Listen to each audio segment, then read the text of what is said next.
Terima kasih Tuhan, terima kasih. Kami adalah orang-orang yang dulu melawan Tuhan.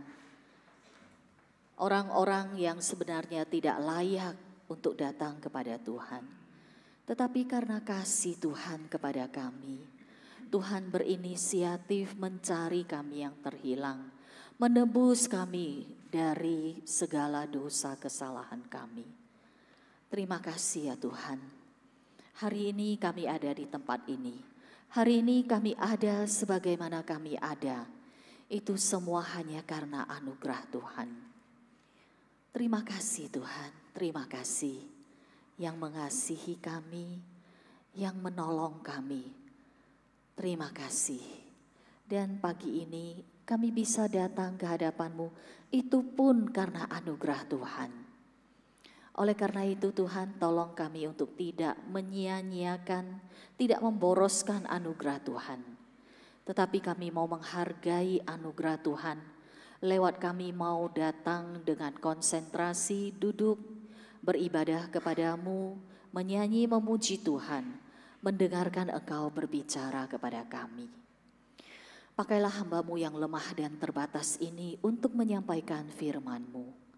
Dan biarlah Roh Kudus bekerja di dalam hati setiap kami, mengubah kami, membawa kami untuk bertemu dengan Tuhan.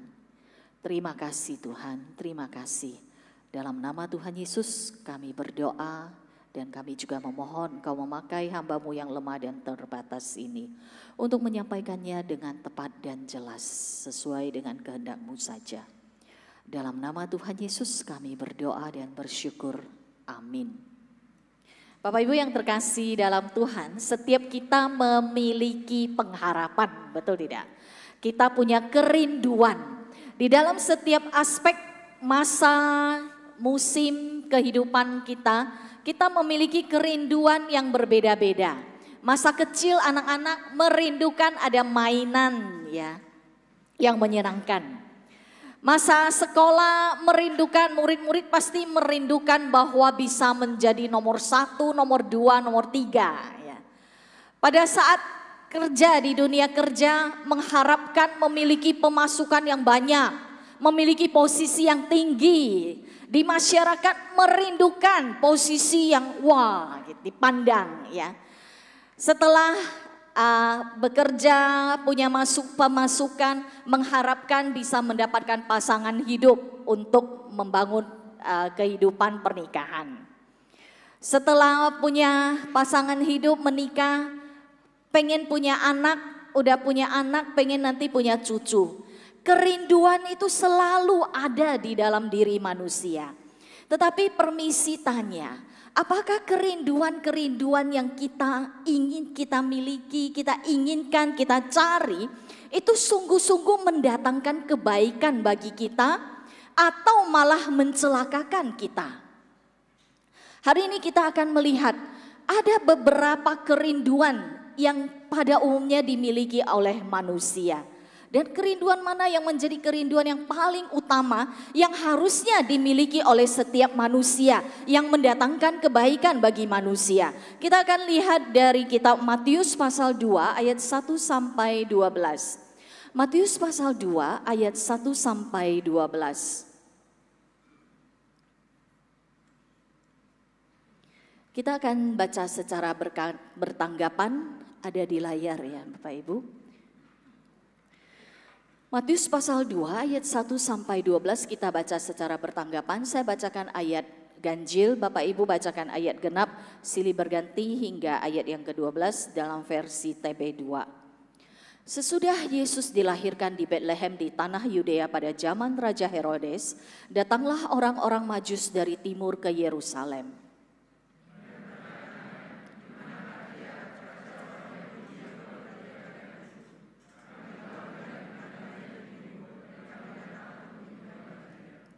Ketika Raja Herodes mendengar hal itu, terkejutlah ia beserta seluruh Yerusalem.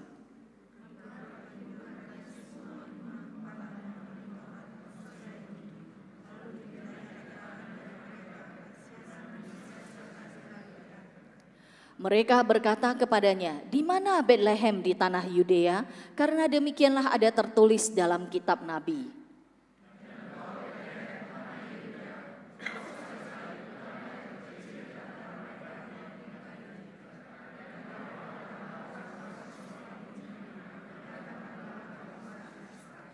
Lalu dengan diam-diam Herodes memanggil orang-orang Majus itu dan dengan teliti bertanya kepada mereka kapan bintang itu tampak.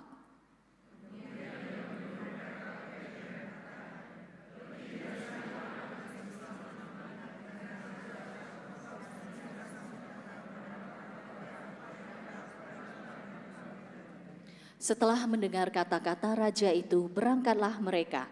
Lihatlah, bintang yang mereka lihat di timur itu mendahului mereka hingga tiba dan berhenti di atas tempat anak itu berada.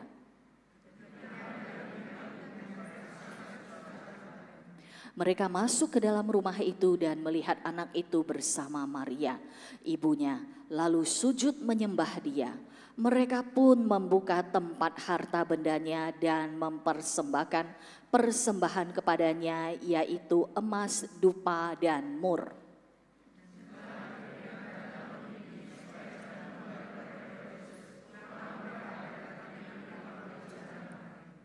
Bapak Ibu yang terkasih dalam Tuhan, di dalam nats yang kita bacakan tadi memberitahukan kepada kita yang pertama, yaitu pada waktu Tuhan Yesus lahir di dunia ini, kondisi dunia pada waktu itu tidak aman-aman saja ya. Tidak aman. Mengapa? Khususnya di ayat 3 dikatakan bahwa ketika Raja Herodes mendengar hal itu, terkejutlah ia beserta seluruh Yerusalem. Mengapa Raja Herodes bisa terkejut pada waktu mendengar ada satu raja yang baru lahir? Karena Herodes sendiri tidak ingin agar ada orang lain yang bersaing dengan dia merebut kekuasaannya. Bapak Ibu yang terkasih dalam Tuhan, Herodes seorang pemimpin.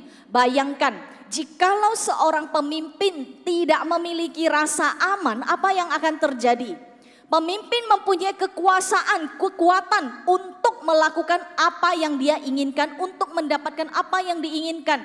Dia bisa membuat kebijakan-kebijakan secara menurut kehendaknya sendiri, seenaknya sendiri, yang akhirnya mengakibatkan atau mendatangkan kerugian bagi orang-orang yang ada di bawahnya. Seorang pemimpin memiliki kekuatan kekuasaan untuk menghalalkan segala cara untuk mendatangkan kepentingan bagi dirinya sendiri. Oleh karena itu Bapak Ibu yang terkasih, jikalau Bapak Ibu baca terus di dalam Matius pasal 2 ini, ditemukan pada saat Herodes tidak mendapatkan kabar dari orang Majus yang kembali kepada dia. Dia membunuh bayi laki-laki yang di bawah usia 2 tahun.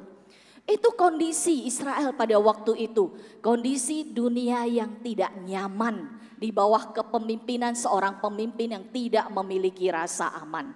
Bapak Ibu yang terkasih dalam Tuhan, bisa coba kita renungkan bagaimana kondisi dunia kita pada saat ini. Berapa banyak negara-negara yang rakyatnya menderita karena pemimpinnya yang tidak memiliki rasa aman. Berapa banyak perang antar negara yang karena tidak ada rasa aman kalau takut negaranya hilang atau takut negaranya diancam. Peperangan antar negara, perpecahan di dalam masyarakat, pertikaian di dalam rumah tangga, sikut menyikut di dalam dunia usaha, perselisihan di dalam gereja. Bapak Ibu yang terkasih dalam Tuhan, inilah dunia yang kita hadapi hari ini. Dan bukan hanya demikian, pada saat Tuhan Yesus lahir di dunia ini, bukan hanya dalam kondisi yang demikian yang tidak ada rasa aman saja. Di dalam kondisi yang tidak rasa aman itu muncul 4 kelompok manusia, 4 kelompok pribadi. Yang pertama yaitu Herodes. Kita tadi sudah baca.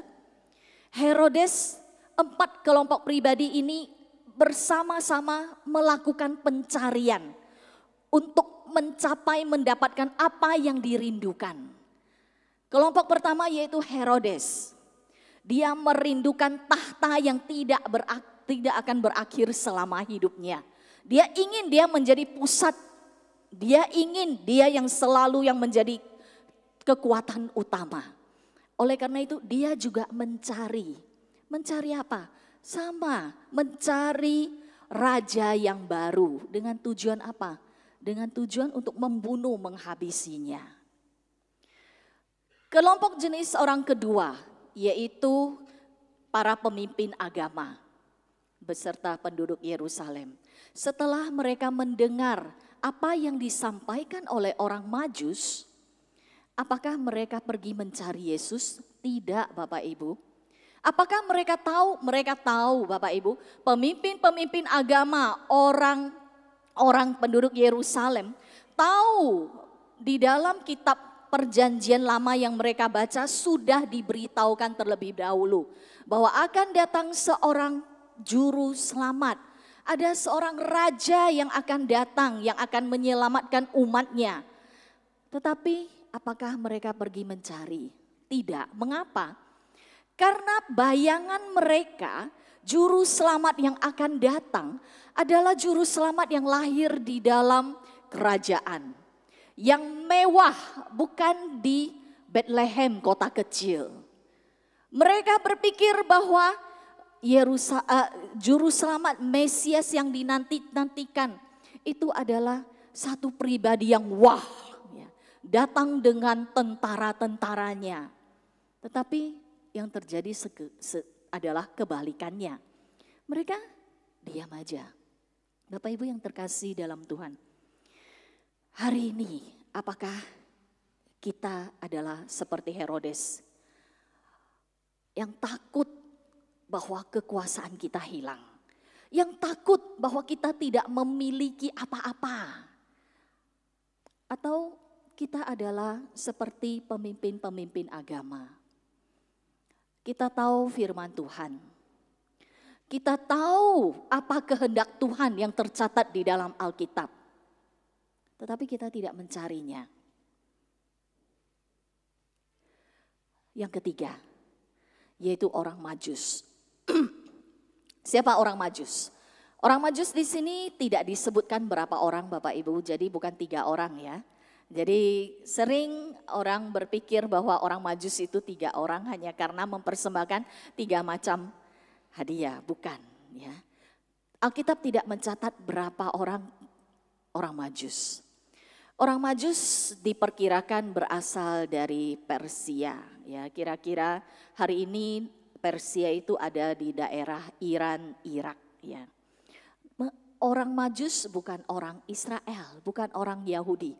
Lah mengapa mereka bisa tahu akan keberadaan seorang raja di atas segala raja yang lahir di Bethlehem? Pada waktu orang Israel dibuang, mereka ada yang dibuang di Babel, di Persia.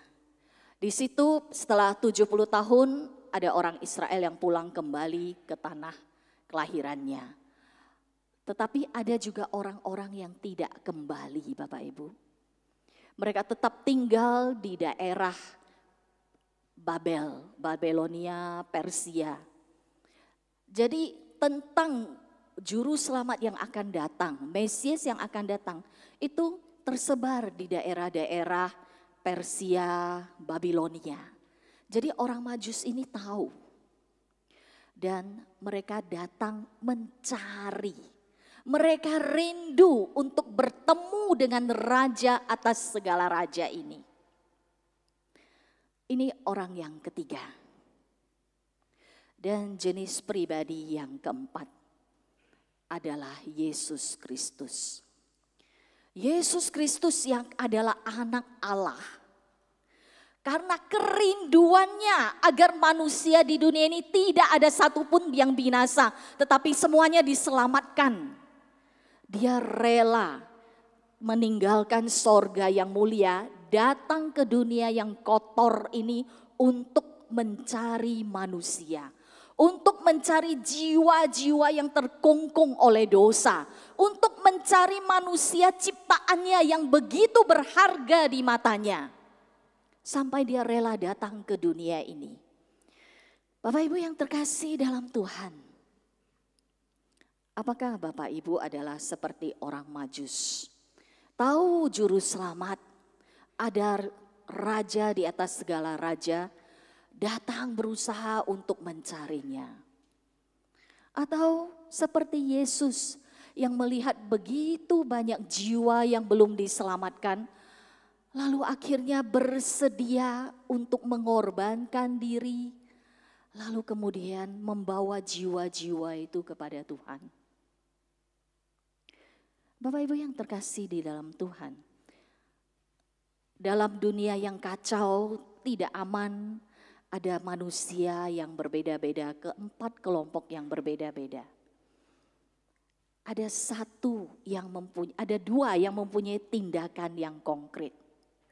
Yesus sudah dikatakan datang di dalam palungan yang hina. Yang kedua adalah orang Majus. Kerinduan orang Majus ini bertemu dengan Tuhan itu dinyatakan dalam bentuk yang bagaimana? Di dalam yang ayat yang ke-9 dikatakan bahwa mereka datang ketika melihat bintang itu, mereka sangat bersukacita. Lalu kemudian mereka masuk ke rumah itu dan melihat anak itu bersama Maria ibunya. Lalu sujud menyembah dia. Setelah melihat Yesus, menyembah dia. Jadi di sini menyembah Yesus ya. Bahasa aslinya tunggal anak laki-laki ya. Dia. Jadi menyembah Yesus bukan menyembah Maria ya Bapak Ibu. Dan bukan hanya menyembah. Ada tindakan konkret. Yaitu yang pertama, dia membuka tempat harta bendanya dan mempersembahkan persembahan kepadanya, yaitu emas, dupa, dan mur. Sujud menyembah itu adalah tindakan ibadah. Menandakan satu penundukan diri kepada kekuasaan yang lebih tinggi. Itu menandakan ibadah. Dan ibadah yang konkret itu terlihat bagaimana di persembahan yang diberikan. Apa itu ibadah Bapak Ibu? Ada seorang yang meneliti di bidang ibadah mengatakan ibadah adalah satu tindakan konkret yang diberikan kepada orang yang dihormati. Tindakan konkret kepada orang yang dihormati. Tindakan konkret itu akan menentukan seberapa besar dia menghormati pribadi yang dia hormati itu. Yang pertama, orang Majus memberikan emas. Mengapa memberikan emas? Emas disebut sebagai logam mulia. Bapak Ibu yang terkasih, satu yang mulia diberikan kepada orang yang pantas diterimanya. Orang yang mulia, yang terhormat. Pada saat orang Majus bertemu dengan Raja Herodes, Herodes disebut raja juga oleh orang Israel. Tetapi orang Majus tidak memberikan emas itu kepada kepada Herodes. Orang Majus memberikan emas itu hanya kepada raja di atas segala raja, Yesus. Yang kedua, dupa. Dupa di dalam perjanjian lama itu adalah perintah Tuhan dibuat hanya untuk dipersembahkan kepada Tuhan. Dibakar untuk Tuhan. Jadi satu yang kudus hanya boleh untuk Tuhan. Manusia tidak boleh membuat dupa, membakar dupa untuk dirinya sendiri atau untuk sesama manusia. Dupa hanya boleh dibakar, dipakai untuk Tuhan saja. Menandakan Yesus adalah satu-satunya Tuhan. Mempersembahkan emas menandakan bahwa pribadi Yesus adalah raja di atas segala raja. Mempersembahkan dupa memberikan arti bahwa Yesus adalah satu-satunya Tuhan. Dan yang ketiga, mempersembahkan mur. Bapak Ibu yang terkasih dalam Tuhan, mur itu dipakai untuk jenazah. Ya. untuk ditabur di atas jenazah. Aneh bukan Bapak Ibu? Orang yang baru lahir, bayi yang baru lahir sudah diberi sesuatu untuk mempersiapkan kematiannya. Tuhan Yesus semasa hidupnya menerima 2 kali mur. Yang pertama yaitu waktu dia lahir diberi oleh orang Majus. Yang kedua yaitu pada waktu dia mati, Nikodemus menaburi mayatnya dengan campuran mur dan gaharu. Memberikan mur kepada Yesus itu artinya Tuhan yang disembah ini adalah Tuhan yang akan mengorbankan nyawanya. Siapa Tuhan yang disembah, itu juga yang akan dihidupi oleh orang yang memberikan persembahan. Pada saat memberikan emas, itu artinya memberikan yang terbaik untuk Tuhan. Pada saat memberikan dupa, itu artinya di dalam kehidupannya hanya tunduk kepada Tuhan satu-satunya. Bapak Ibu yang terkasih dalam Tuhan, setelah orang Majus bertemu dengan Tuhan Yesus, mereka mau pulang dan mereka mendapat mimpi. Dalam mimpi ini Tuhan menunjukkan bahwa jangan kembali kepada Herodes, tetapi lewat jalan lain. Bapak Ibu, mereka akan takut tidak kalau mereka dikejar oleh Herodes? Kenapa tidak kembali kepada saya? Herodes dengan kekuatan militernya pasti mampu mengejar orang Majus ini. Tetapi mereka lebih tunduk kepada Tuhan yang Maha Kuasa. Satu-satunya Tuhan yang mereka tunduk. Yang ketiga, pada saat memberikan mur, itu berarti bahwa orang yang memberikan mur menyembah Tuhan yang berkorban bagi manusia adalah orang yang juga bersedia mati berkorban bagi Tuhan yang disembah. Bapak Ibu yang terkasih dalam Tuhan, kita adalah orang-orang yang sudah diselamatkan oleh Tuhan. Kita sudah bertemu dengan Tuhan. Tetapi permisi tanya, apakah semakin kita mengikuti Tuhan semakin lama, semakin kita meninggikan Tuhan, semakin kita berani bersedia memberikan yang terbaik untuk Tuhan? Apakah semakin kita bertemu dengan Tuhan, datang ke gereja tiap minggu, apakah kita semakin ingin hanya tunduk kepada Tuhan? Apakah semakin kita datang kepada Tuhan, semakin sering kita dekat dengan Tuhan, semakin kita bersedia mengorbankan, rela berkorban untuk Tuhan? Bapak Ibu yang terkasih, setiap Natal, ayat-ayat yang dikhotbahkan itu hanya itu-itu saja, betul tidak? Berapa kali ayat ini sudah dibacakan, betul tidak? Setiap Natal ya bicaranya gembala, ya, orang Majus, ya, Maria, Yusuf, ya. Lalu kemudian paling di kitab Perjanjian Lama, di kitab Yesaya, Mika, Nahum, ya. Paling hanya ayat-ayat yang demikian saja. Tetapi permisi tanya, pada saat kita merayakan Natal, apakah ada perubahan dalam hidup kita? Atau hidup kita sama dari tahun ke tahun, tidak ada bedanya. Kita merayakan Natal, tetapi tidak ada bedanya. Pada saat orang Majus ini setelah bertemu dengan Tuhan Yesus, Tuhan memberi mereka dalam mimpi pulang ke negerinya, jangan kembali kepada Herodes, tetapi melewati jalan lain. Apa artinya jangan kembali kepada Herodes? Herodes yang adalah raja yang egosentris, yang ingin menjadi raja atas dirinya sendiri. Akunya yang kuat, itu jangan kembali ke sana. Artinya apa? Setelah kita bertemu dengan Yesus, jangan kita hidup di dalam kehidupan kita yang lama, yang egosentris, yang mementingkan keakuan, yang ingin selalu dihormati, yang tidak ingin tunduk, yang tidak memiliki rasa aman. Tuhan ingin kita tinggalkan jalan itu. Tuhan ingin kita masuk berjalan di jalan yang baru. Bapak Ibu yang terkasih, mungkin pada saat kita meninggikan Tuhan, memberikan yang terbaik untuk Tuhan, mungkin di mata dunia ini kita adalah orang yang bodoh.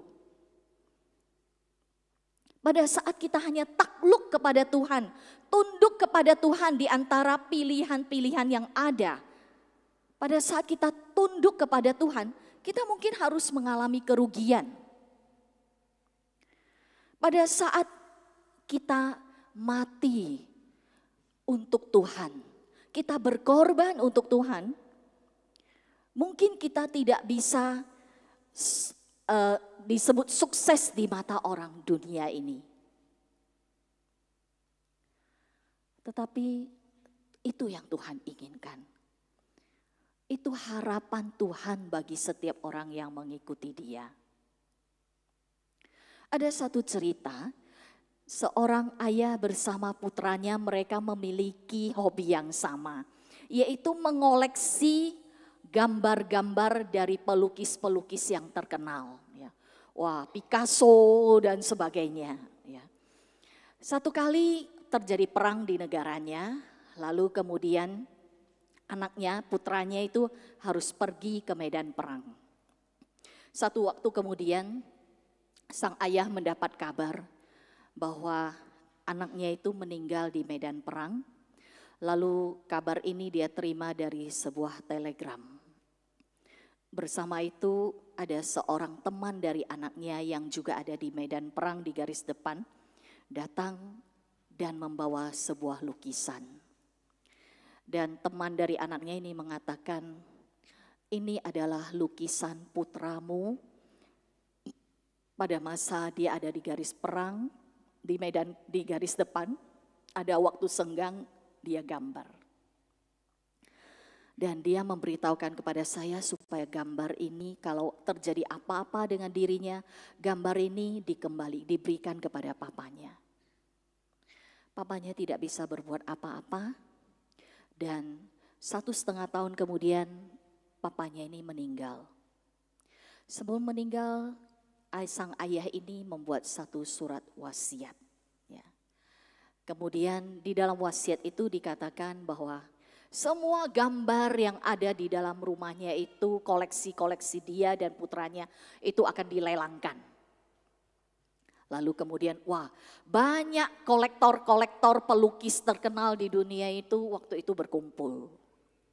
Lalu kemudian yang memimpin lelang itu mengatakan, sebelum kita melelang gambar-gambar yang lain, perintah dari almarhum adalah gambar pertama yang harus dilelangkan adalah gambar dari putranya yang dilukis oleh putranya. Wah, semua kolektor itu marah ya. Kami nggak mau lihat gambar itu. Kami mau lihat gambar dari pelukis-pelukis terkenal. Tetapi pemimpin lelang itu mengatakan, tidak. Ini adalah pesan wasiat dari almarhum. Baik. Gambar pertama adalah lukisan dari anaknya, dibuka dengan harga $1.000. Wah, tidak ada yang mau, ini gambar apaan $1.000. Kemudian tiba-tiba berdiri seorang bapak tua. Dia mengatakan, saya buka harga, tapi saya tidak punya uang yang banyak. Saya hanya punya $500. Ternyata bapak ini adalah pembantu dari anak dan keluarga ini, ayah dan anak ini yang sudah tua. Dia mengatakan, saya ingin mendapatkan lukisan dari tuan muda saya. Oke, kalau gitu dibuka $500. Tidak ada yang mau. Akhirnya, baik kalau gitu $500 gambar ini diberikan kepada bapak ini. Lalu kemudian setelah itu lelang ditutup. Wah, semua marah. Kenapa lelang ditutup? Ini adalah pesan dari almarhum bahwa siapa yang berhasil mendapatkan lukisan anaknya akan mendapatkan semua koleksi lukisan dalam keluarganya. Bapak Ibu yang terkasih dalam Tuhan, pada saat kita mendapatkan Yesus, kita menerima Yesus sebagai juru selamat pribadi kita. Mungkin di mata dunia ini, di mata manusia, orang-orang di dunia ini, kita orang yang bodoh, kita tidak bisa disebut manusia, orang yang sukses. Tetapi kita mendapatkan hidup yang kekal. Kita mungkin tidak bisa mendapatkan kesenangan yang sementara di dunia ini. Tetapi kita akan mendapatkan kebahagiaan yang kekal di sorga. Saat kita mau memberikan yang terbaik untuk Tuhan, Tuhan akan terharu. Ada orang yang tahu berterima kasih karena pengorbanannya. Pada saat kita tunduk secara absolut satu-satunya kepada Tuhan, Tuhan juga akan menghargai kita, menghormati kita. Pada saat kita mau berkorban untuk Tuhan, mati untuk Tuhan, Tuhan akan menerima kita, memberikan mahkota kehidupan untuk kita. Bapak Ibu yang terkasih dalam Tuhan, apa yang menjadi kerinduan utama Bapak Ibu dalam kehidupan ini? Tidak salah kita memiliki kerinduan-kerinduan yang kita berusaha untuk mencari dan mendapatkannya. Tidak salah. Tetapi permisi tanya, apakah semua kerinduan itu akan membawa kebahagiaan yang kekal untuk kita atau tidak? Hari ini kita memasuki Advent minggu pertama. Mari kita coba mulai hari ini kita mengoreksi diri kita di hadapan Tuhan. Apakah kita telah bertahun-tahun menjadi orang Kristen, kita merayakan Natal? Apakah ada perubahan dalam hidup kita? Apakah membawa kita semakin bersedia mau memberikan yang terbaik untuk Tuhan? Saat kita merayakan Natal setiap tahunnya, coba kita pikirkan, apakah kita semakin hari semakin tunduk kepada Tuhan? Saat kita merayakan Natal, kita mengatakan bahwa Yesus datang ke dunia ini berkorban bagi Bapak Ibu dan saya. Apakah sungguh-sungguh kita semakin merayakannya, semakin kita mau berkorban untuk Yesus juga, untuk Tuhan juga. Mohon Tuhan menolong setiap kita. Biarlah Natal tahun ini tidaklah berlalu dengan sia-sia. Beberapa minggu ini kita mulai merenungkan, apa makna Natal bagi saya, bagi kita masing-masing. Apakah kerinduan-kerinduan saya selama ini sungguh membawa saya untuk mendapatkan kebahagiaan yang kekal, atau bahkan mencelakakan saya? Mari kita berdoa.